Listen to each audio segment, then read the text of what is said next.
집도 없고 통장에 돈도 없는데 기초연금이 안 된다고요? 경기도 성남에 사는 67세 김정혜 씨가 주민센터에서 실제로 던진 질문입니다. 김 씨는 3년 전 본인 명의 아파트를 아들에게 넘겼습니다. 이제 집이 없으니 기초연금을 당연히 받을 수 있을 거라 생각했습니다. 하지만 신청 결과는 기초연금 지급 대상이 아니라는 안내였습니다. 이유는 하나입니다. 정부는 지금 재산이 있느냐를 보지 않고 재산이 어떻게 줄었느냐를 보기 때문입니다. 오늘 영상에서는 증여한 재산이 왜 계산에 남는지, 그리고 5년만 지나면 된다는 말이 왜 위험한지 기준만 정확히 정리해 드리겠습니다. 끝까지 보시면 본인 상황이 어디에서 갈리는지 직접 판단하실 수 있습니다. 지금부터는 김정혜 씨의 계산이 어디에서 달라졌는지 그 지점부터 하나씩 짚어보겠습니다. 이 사례의 핵심은 증여는 끝이 아니라 기초연금 계산의 시작이라는 점입니다. 김정혜 씨는 3년 전에 아파트를 아들에게 증여했습니다. 시세로 약 2억 8천만 원이었습니다. 그 이후 김 씨 명의로 된 집은 없습니다. 통장에도 큰 금액은 남아있지 않습니다. 그래서 김 씨는 나는 이제 재산이 없는 사람이라고 생각했습니다. 하지만 기초연금 계산은 여기서부터 전혀 다른 방향으로 움직입니다. 주민센터에서는 지금 무엇을 가지고 있는지를 먼저 보지 않습니다. 과거에 어떤 재산을 어떤 방식으로 줄였는지를 먼저 확인합니다. 김 씨의 경우 아파트를 팔아 생활비로 쓴 것도 아니고 병원비나 노후 생활비로 사용한 것도 아니었습니다. 자녀에게 증여한 경우였습니다. 이렇게 자녀에게 넘긴 재산은 계산에서 사라지는 돈이 아니라 처분한 재산으로 분류됩니다. 이 처분 재산은 증여한 뒤에도 일정 기간 동안 소득 인정액 계산에 계속 반영됩니다. 그래서 김정혜 씨는 집이 없어도 기초연금 계산에서는 아직 집값 2억 8천만 원이 남아있는 것으로 잡혀 탈락한 상태가 된 겁니다. 여기서 가장 많이 헷갈리는 게 바로 이 부분입니다.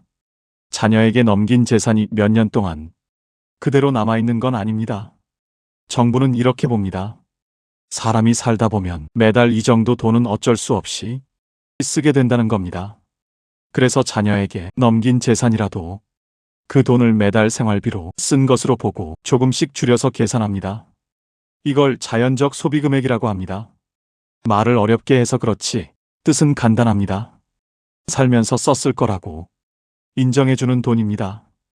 2025년 기준으로 보면 혼자 사는 경우에는 매달 약 251만 원, 부부가 함께 사는 경우에는 매달 약 305만 원을 생활비로 쓴 것으로 봅니다.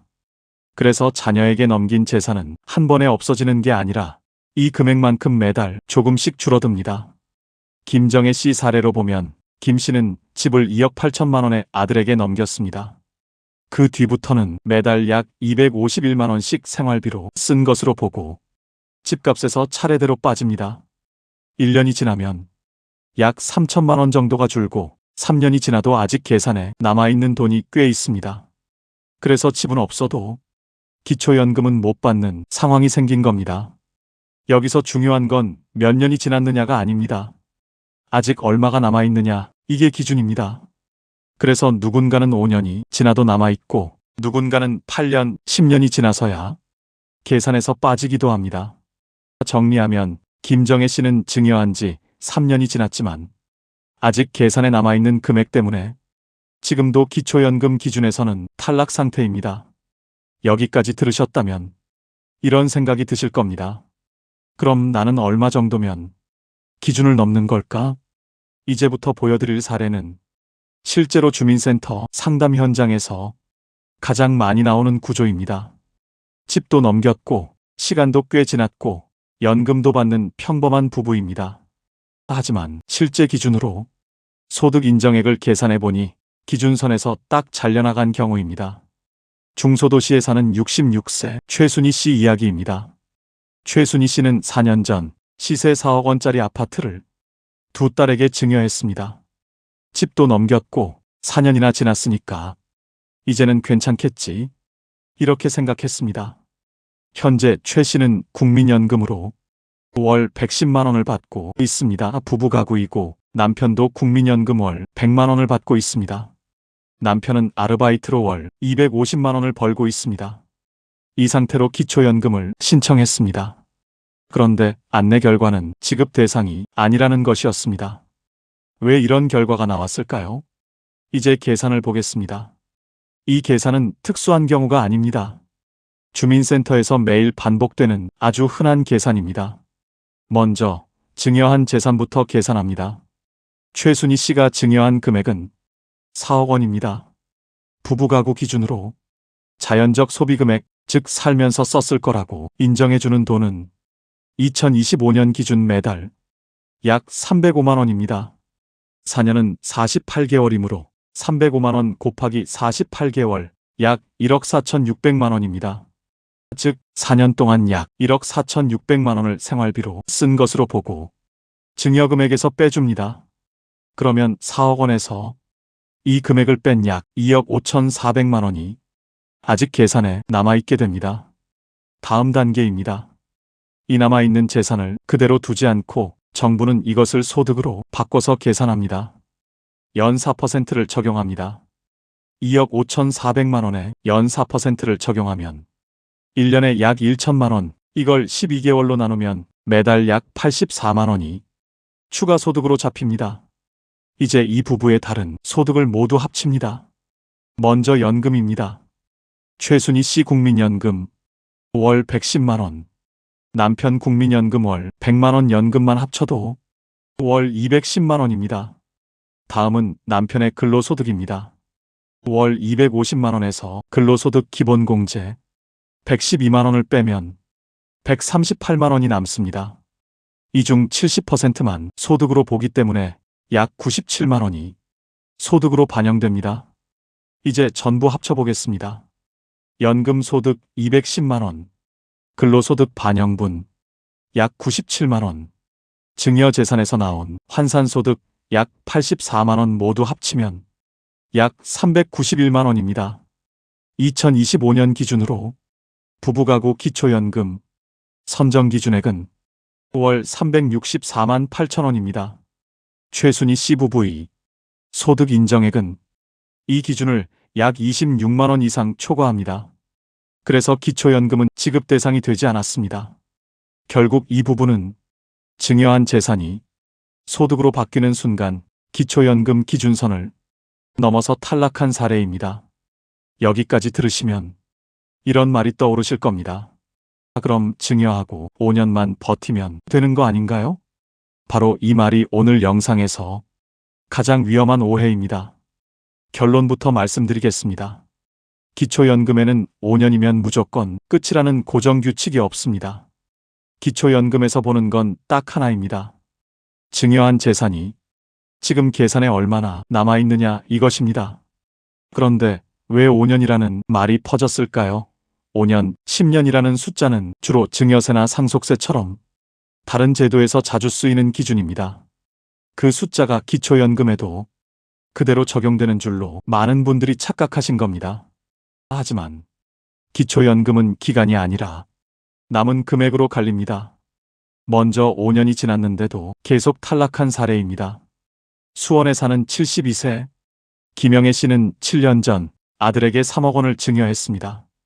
5년은 이미 지났으니 이제는 괜찮겠지 이렇게 생각했습니다. 하지만 결과는 계속 지급 대상이 아니라는 안내였습니다. 이유는 간단합니다. 증여한 돈은 한 번에 사라지는 게 아니라 살면서 썼을 거라고 인정되는 금액만큼 매달 조금씩 줄어드는 구조이기 때문입니다.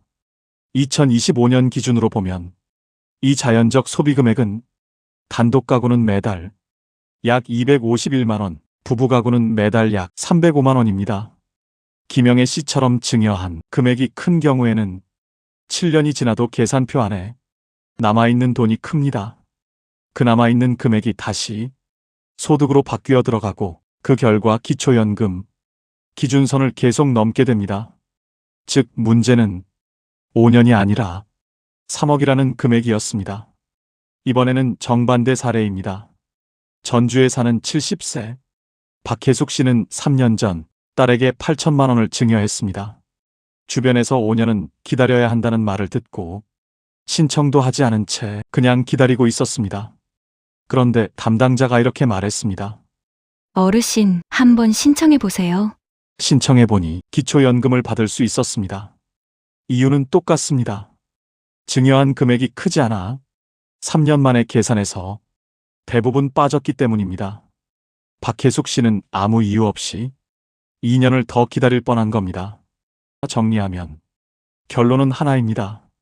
기초연금은 몇 년이 지났느냐가 아니라 얼마가 남아있느냐로 결정됩니다. 그래서 3억을 주면 오래 가고 8천만 원을 주면 생각보다 빨리 끝날 수 있습니다. 이제부터는 막연히 5년을 믿지 마시고 내가 준 금액이 지금 계산에 얼마나 남아있는지부터 확인하셔야 합니다.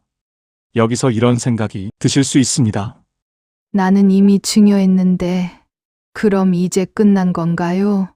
그렇지 않습니다. 이미 증여했다고 해서 무조건 포기할 필요는 없습니다. 계산을 해보면 지금 될지 아니면 언제 가능한지는 판단할 수 있습니다. 지금부터는 복잡하게 생각하지 말고 딱 4가지만 순서대로 확인하시면 됩니다. 첫째, 증여한 날짜입니다. 부동산이면 등기 접수일, 현금이면 실제 송금일입니다. 이 날짜가 모든 계산의 출발점입니다. 둘째, 증여한 금액입니다.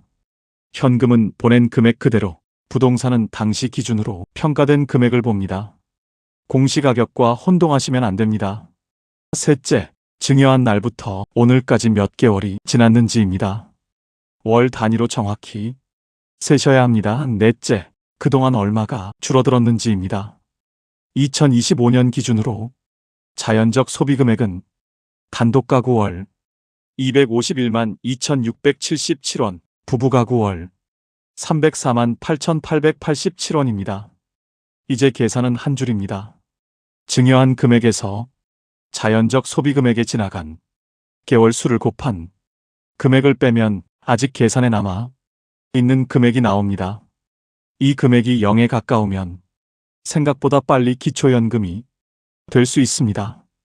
그리고 마지막으로 이 남은 금액에서 생기는 환산소득에 국민연금, 근로소득, 금융재산 같은 다른 소득을 모두 더해 기준선과 비교합니다.